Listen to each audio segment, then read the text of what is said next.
Welcome to the How to Into podcast. Jesse and Claire here with a good friend, Craig, who's going to be talking to us about finances today. Super excited to have Craig on. He owns Influence Investments, and he does both financial as well as real estate consultations for people. And so we're super excited to ask him our infamous How to Into question, as well as learn more about him. So welcome, Craig. Thank you very much. Thanks, guys, for being on here. So great to be here. We're super excited. Craig, give us kind of your background, man. Man, my background starts pretty early. How far back? Let's say when I was 14, I was approached by a man who owned a couple of properties, and he said, "You seem decently smart," which I guess was a little bit special back then, even as a 14-year-old. And he, took me to one of his first properties, and I ended up learning how to do property maintenance. Awesome. So from the age of 14 till, for about 10 years, that's all I did was property maintenance with him and his properties. I did a stint building my own fences, which is just a much simpler and more fun way of maintaining a property. Moved out to Utah eventually. I'm from California originally, and did property management. So I did the property maintenance for a management company, and then I switched over to property management as a manager and realtor, which is where I got started into real estate. So the segue doesn't seem to make sense to everybody, but to me it's just like, okay, I know how to fix homes, and they want somebody to fix homes at this property management place, but he also knows how to manage. So part of my duties as a maintenance worker was to manage a team of other workers. In doing that, they were like, well, we've got 9 HOAs that we need you to do. And I'm like, okay. So I jumped into that and was in that for about 2 years before I was like, real estate full time. That's what I'm doing. Cool. I think really quick mention like a homeowners association, right? An HOA. Yeah. And these guys handle lots of homes. So you might notice is like an HOA fee about $60 to $175 depending on where you're at. But that's a big gig. I mean, managing all those homes for an HOA, that's impressive. Right? That's huge. A lot of homes. The units alone are hard to do. The people are another, part of that aspect that I had to deal with. But the maintenance. So when I was over the maintenance, it wasn't even just over those 9. It was over every unit in every HOA and every rental, because they were a full service brokerage. So it was managing the maintenance for all of them, and it was pretty intense. Yeah, that sounds like a lot of work, man. So what were you gonna say, Claire? Sorry, man. It's a lot. Like I was just thinking about when you said $60 to $150. I was thinking about our conversation earlier about Daybreak being like hundreds of dollars for HOAs, but no. You gotta have that swimming pool and that boat and all that fun stuff out there, man. The hiking trails. Daybreak's a shout out to Daybreak. It's a great area, but man, that's a big HOA for sure. And that takes some management that I don't even know if I'm familiar with. I mean, that's a whole extra level. That's crazy. Okay, so you go from working on fences to then managing HOAs and then to real estate, and all of a sudden now you're into finance, right? Yeah. So tell me a little bit about what you do and why you do it. So I was a realtor full time for about 5 years. I started with a really big, fast-paced company. I took a lot of incoming calls, showed a lot of homes, and it was kind of a churn and burn atmosphere, and I burned out of that atmosphere.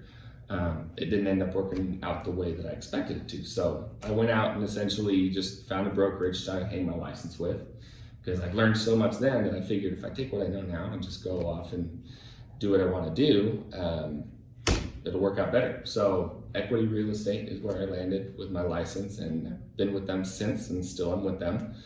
And I realized at some point, though, that there was a lot of value that I wanted to add to each of my individual clients, that I was inhibited in my level of knowledge, as well as just the fact that realtors do what realtors do. And that's normally it. And what a realtor does, again, Jesse, there's a gambit. It could be from all you do is open doors to you actually provide some service for your clients and the knowledge that you have. Exactly. And I wanted more for my clients, I guess. because when I would get asked questions like, should I buy a house or should I sell my house?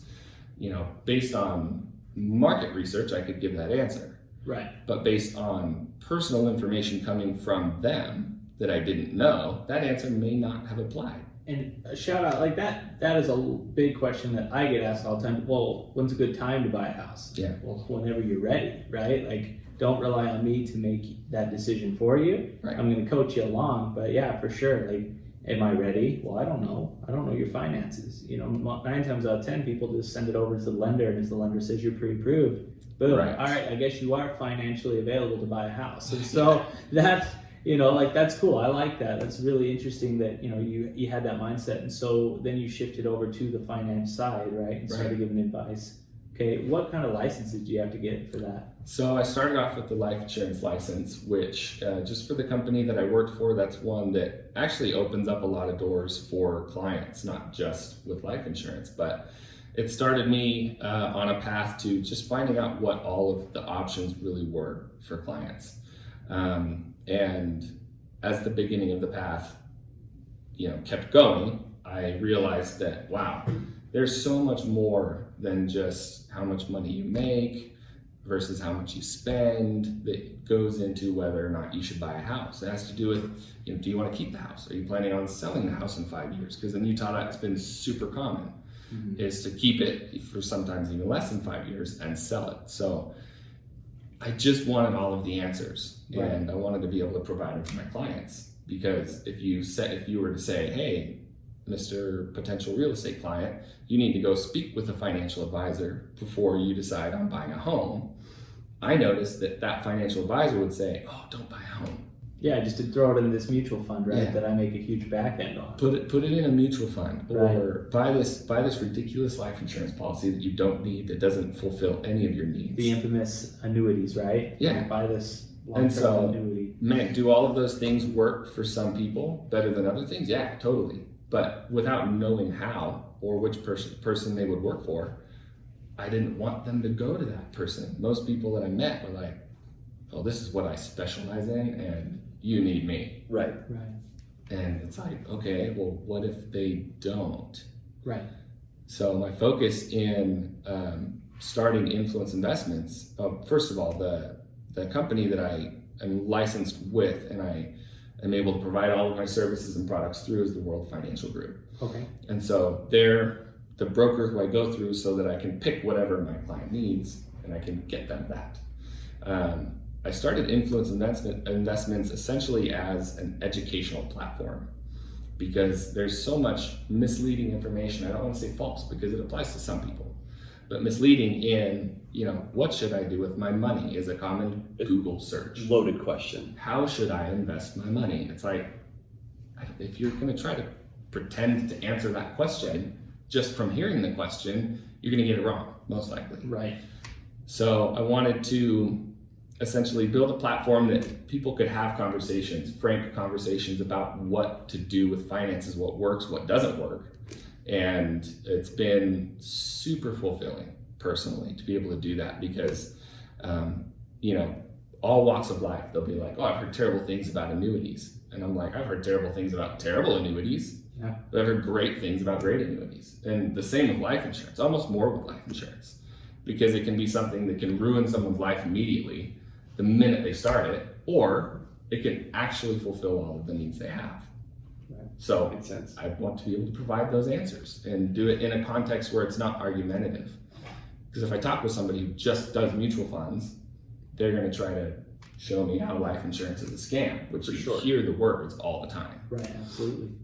Yeah, and you hear the horror stories in any industry, right? Like that's just normal. And that kind of leads to the next question I have is like, obviously when you're dealing with business to consumer, there's a different level of communication skills that are required. Like I'm not knocking on the business to business model at all, but that communication skill, that understanding emotions, right? So obviously you're going to run through a good day and then a really bad day, and that's anyone. So what's like that one story or that one thing you really cling on to when you're having a bad day to get you through to the next moment? It's funny you ask that because I think I'm especially susceptible to some of those emotions and some of those feelings of whether or not the day is going good or bad, because I feel like I care so much about what that person does that I let it affect me on a day-to-day basis.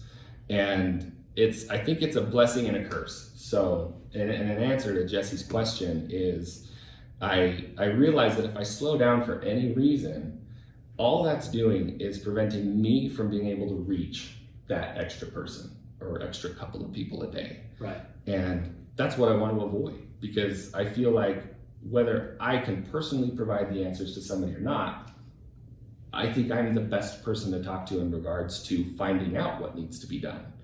Because I meet with a lot of people that don't end up doing any business because I either don't want to do what they're demanding I do, or I don't believe at all that what they're going to do is going to work. And so I don't want to be a part of that. Or, they just think I'm a liar, because there are a lot of companies within the industries, both, that are super predatory about people, and the information that they give out is super self-serving. Right. And so they just assume, oh, this realtor, they're going to get my name and number. They're going to never leave me alone until I get mad at them. Mm-hmm. Right. And their job is to help people with real estate. Okay. Right.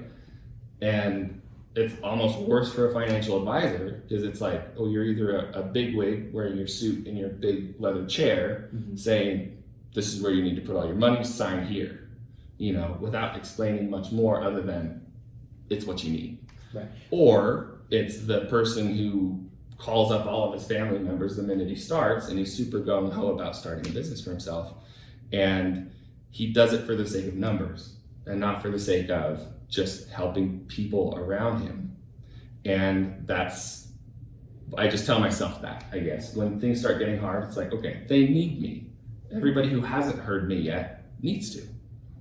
I think it's really interesting because all three of our industries, being finance, real estate, and Craig, you've been in real estate before.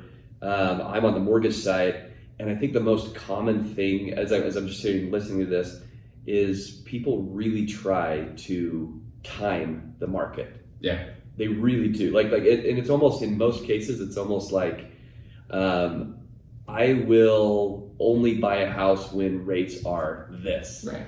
And they never really can. You never really know when the bottom is. And that's probably one of my biggest questions is, with somebody coming to you and saying, I want to get started, I would imagine most people probably want to get started when they're like, well, when I have $100,000, then I'll come talk to you. Yeah. What would you tell those people? Like that are either trying to time it, or maybe they're like, I only have $1,000. Can I do anything with that? Or like, what's a good time to start? Something can always be started now. Something as simple as doing $5 a month into some form of account, whether it's super conservative or super aggressive, you can do it now. In terms of buying a house, you bring up an amazing point in when should I buy a house? When, how can I time the market? Is the market going to crash? Well, yeah, it always does. Now, is it going to be the same as 2008? Who knows? Right.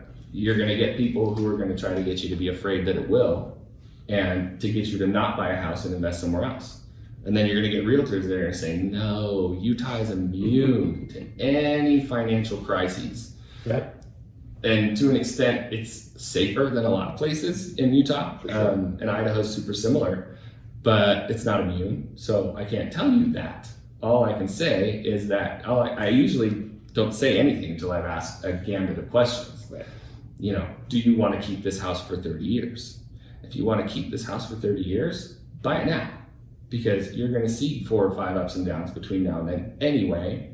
There's no point in trying to time that. If you want to time it when it is low and be ready for when it is, I can get you financially ready for when it is. Right. But putting money into your own equity is most of the time smarter than paying somebody else rent. That makes sense to me. Yeah, I completely agree. And like you mentioned, people, when they're trying to time the market, when this coronavirus hit, right, there are people that were under contract ready to close in a week, and it's like, well, are you nervous that the house is going to drop in equity, or like, are you buying this as like a quick short sell? Yeah. In your case, and I guess short sell is not the right term, but like, quick, hey, I'm going to buy this house, sell it in 3 months, and make it buku bucks. And that's where you gotta have that conversation with people when you start realizing, no, we've got a 3 to 5 year plan. Well, is coronavirus going to last 3 to 5 years? Probably not, right? Yeah. A lot could happen. And that kind of helped talk people off the ledge too. But I think we're all kind of just like finicky, especially right now with a bunch of uncertainty coming our way. So that's good. I'm glad that you really are sitting there focusing on the client and what their needs are and asking those questions, because I think those are questions that not only real estate agents but lenders and everyone should be asking. What's in the best interest for the client, helping them make a decision, right? Right. So we're going to jump over real quick, Craig, to our infamous how to and to question. And the question we have for you today is, how in 2 minutes can you improve your financial situation?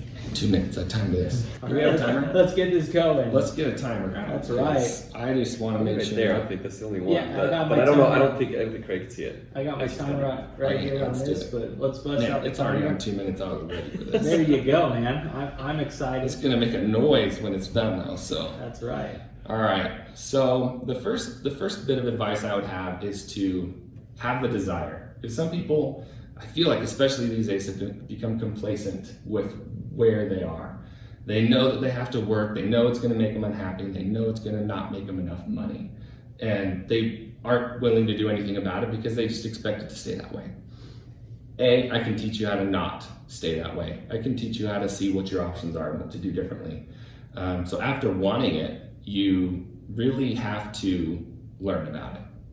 You have to learn what the options are, what's available to you versus what could be available to you in the future. Mm-hmm. And after making finite goals for what your level of financial security looks like, because it's different for everybody. Some people want 10 rental properties to be secure. Some people just want to be able to go on a vacation a year, and they're super happy with that. So that scenario looks differently. So you make a goal, you learn how to fit that goal into your daily life, and then you stick to it. Because so many people, they get super excited. I'm going to save all this money, I'm going to eat top ramen, and I'm going to save everything else. I'm going to save $700 a month on food because top ramen is super cheap. Right. And then they get burned out because it's not realistic. So I help them make a concrete, realistic goal that will help them get their needs made. But there's a lot that they have to do. I cannot do everything for them. I can provide opportunities, but past that, it's up to that person. And sometimes it's hard, and sometimes it's actually really easy. It's just a matter of switching the way you think about money a little bit. And so, spending more than you, or spending less than you make is good to start. But past that, what you do with the money that you do save is super important. Man, I love that. And it's not even 2 minutes. Look at that. Boom. Fantastic. Right on the dot there. I think that, I'm reading this book. It's called The Power of Habits, right? And he goes into talking about, you start off with a goal. And if you have a gambling problem, right, you've got to do everything in your power to want that, right? Like you mentioned, you've got to want your 10 rental properties enough to motivate you. And so sometimes I feel like with goals, like in my case, man, I want to lose some weight. Well, okay, do I really want that? And are my actions reflecting that? And am I thinking about it and consistently making those changes to do that? And if I'm not, then I'm going to revert back to my habits. And in this book, he talks about, in our brains continue to grow. And the reason why our bodies adapt to a habit is because our brain eventually would overgrow our skull and kill us. We would have too much built up there. And so our brains embed these habits so that we can just go on with our day to day. Well, if I have a habit of eating McDonald's in the morning, like I did, then I'm just gonna stop at McDonald's, pick up my 2 sausage burritos, right? And that's it. Right. And Those then, aren't healthy? no, not at all, man. Protein. Protein, what's cheese? What's fat, I guess. It's right? all that cheese. But yeah, so you sit there, and that's what this book's talking about, is you've got to want it bad enough that when you pass McDonald's, you recognize that there's that trigger, and you've got to change that trigger in your adaptation. So I think that's awesome, with a financial situation, for sure. I was thinking about my own situation as he was talking. I think about times that you want to start saving, and it sounds so awful when you first start, and maybe you don't have much, but it just sounds like such a drag. Instead of buying this, I'm gonna put it in the savings account. But the funny thing is as savings grows, it's a weird thing to see that you want to become more disciplined. You like seeing that account grow. And it becomes harder to actually spend money here than to save it. Yeah, that's something I've noticed in my own situation, because I know probably the first conversation when you have somebody and talk about discipline, it's a difficult thing. I mean, obviously anybody that has discipline in anything achieves great things. So discipline doesn't come easy, but once you start to do it, it does become easier because you start to see those goals happen. I think that gets people excited. Well, and that comes down to habits too. I've read the same book, and so it talks about how the way to change habits is to really have something in your brain click when you've changed the way that you act that says, ooh, this is good. Because your brain wants what's good for you. That's why it does the habits. Right. And so you're right. I mean, if you make yourself a really short-term goal, say, I'm gonna avoid purchasing one unnecessary thing this week, and I'm going to save $50, right? Okay, yeah, it's not exciting, it's not a lot, but in your brain, boom, I've done that goal. I didn't buy that Reese's Fast Break at the gas station, and I'm not saying that I do that. I'm just saying that that's your weakness. Or we went down from a king size to the regular, and we'll start just That's completely right. zeroed out next Any week. progress Yes, I feel good, exactly. right? Well, and the thing is, like, in that book too, he mentions, like, hey, you just write it down, right? Like, Yeah. remind yourself that you accomplished that goal and that you recognize your trigger and that you're moving to the next step. And so Journaling, man. that's a huge thing too. I carry on my journal everywhere I go and just write down things to help improve. So whether it's a financial situation or any habit in general, we could just say how to and two, like how to bust a habit, right? Just talking about this, but that's amazing. Like I love what you had to say, because you do have to want it bad enough to go get it. And then you got to do necessary actions and even go down to the fine details to Absolutely. achieve it. Well, and sometimes the finest details are the ones that you can start with. Yeah. And you're not gonna see the most progress from them most of the time. But once you get them done, then the next bigger steps, like saving enough to buy a house in a year or however long you want your goal to be, it just makes them more manageable, because the fine ones, the ones that have been around the longest, man, those ones are fun to get rid of. And it's fun to see my clients too notice. It's like, oh man, I didn't even know that. Right. And to give them hope for what can happen with their savings account, because they're told by this person, oh, don't put it in a savings account because you're just going to lose to inflation, right? Right. And then they're told by this person, oh, invest it in a mutual fund or invest it in stocks. And then this third person is like, you're going to lose all of your money in the stock market. And the market did have a little crash a little bit ago. And it was terrible for some people, so they're scared to death about what to do. Have you ever avoided doing something because you're afraid of what might happen? Oh, for sure. We all do. That's right, man. I was down in what was Dominican Republic, and they had to have us jump off a cliff, and it was either walk down the 5-mile hike or jump off the cliff. And I was contemplating that hike, and I was like, I'm going back. Until someone threw me off and pushed me out, and then Nice. I fell, and I was like, hey, but that I always go back to that and go, do I want to walk 5 miles that I've overcome because I'm afraid at this point, right? Or can I just make the jump and see what happens? Yeah. Nothing hurt other than the fact that I was like super excited and like thrilled to death that I hit the water and I lived to tell the tale. But you know what I mean? Like, that's something I always look back on, is would I rather walk back 5 miles and start over, or just take the jump Yeah. when the going gets a little scary? Seriously. Well, and man, we need somebody to push us sometimes too. And that's one of the things I'm really good at, Yeah. is just helping. Not in a salesy guy way, right? No. Not like, hey, sign this contract. No, that's why I say I'm really good at it. Really 'Cause that good. to me is not really good in any way, because it discounts what the client is looking for. Right. So my method is more to help you realize through, like you said, communication. I mean, business to consumer communication has to be on point. The little things that can be done, telling them when things are awesome, that they did an awesome job, and that's a little push. I mean, it's not physical. I've never physically pushed any of my clients. Some of my brothers are some of my clients. There you go. Some of those brothers need a good pushing anyway. Yeah, but yeah, I think that's a great analogy too with the pushing. Great. Well, Craig, we really appreciate you jumping on to thank the you How for To and coming Two podcast. Tell us where we can find you. If someone wants to do a little bit more research on you, maybe hire you, well, where can they find you? So influenceinvestments.com has a lot of the education that I'm talking about on there. Has all of my contact information. There's a form you can fill out that will essentially just get sent to me so that I can reach out and contact you. Not shy to give out my phone number, 801-687-0465. I am always in front of it, unless I'm in the mountains, which happens every once in a while, but I'll get back to you. Craig at influenceinvestments.com, just spelled the way it is. And those are really the best ways. I'm constantly on all of those sources of information. So That's awesome. Very cool, Craig. Thanks so much. Yeah, we appreciate it, man, and thank you once again. And of course, anyone listening, feel free to reach out to Craig. Like, he will definitely help you out. I have worked with Craig in different situations and scenarios in the past. Fantastic guy to work with, and completely honest. So go ahead and reach out to him, and always share this podcast with your friends, family members, and even drop us a review if you're interested. So appreciate you guys listening. Have a great day. thanks, Jesse.